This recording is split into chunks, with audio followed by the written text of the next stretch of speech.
En plein Conseil de l'ONU, la Russie envoie un puissant soutien à l'AES. Pour plus d'informations après le générique. Bienvenue sur la Ligue planétaire.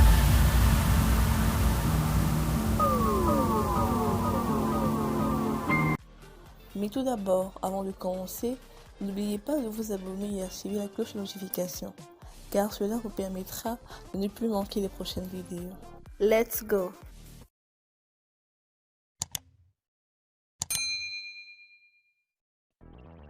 Le vœu a été émis ce jeudi 11 janvier 2024 par la représentante permanente adjointe de la Russie auprès de l'ONU, Anna Evstinieva, à l'occasion d'un briefing sur les activités du Bureau des Nations Unies pour l'Afrique de l'Ouest et le Sahel. Dialogue avec les trois États, le Mali, le Burkina Faso et le Niger, de surmonter les contradictions internes et de faire face aux menaces communes dans la région, a plaidé Anna Evstinieva, jeudi. La situation dans le Sahara-Sahel ne s'améliore pas. Tout d'abord, cela est dû à la menace terroriste croissante. La capacité de combat croissante de l'État islamique en Afrique occidentale complique la situation de sécurité dans les pays du bassin du Tchad.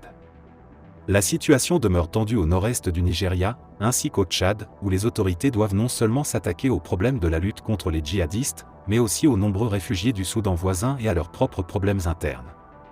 Les organisations terroristes du Sahel élargissent progressivement leur zone d'action vers le golfe de Guinée, y compris le Bénin, la Côte d'Ivoire et le Togo, a ajouté la diplomate russe. Selon elle, les régions frontalières du Mali, du Burkina Faso et du Niger, situées dans le soi-disant « triangle Liptako-Gurma », demeurent l'épicentre de la tension. Les djihadistes de l'État islamique dans le Grand Sahara et du groupe d'appui à l'islam et aux musulmans, SJIM, deviennent de plus en plus actifs.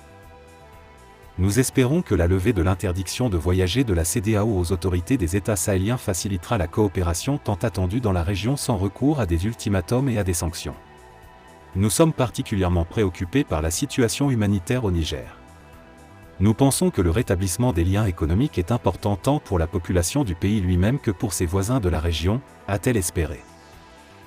Nous pensons que le rôle principal du maintien de la paix et de la sécurité dans le Sahara-Sahel devrait revenir aux États de la région.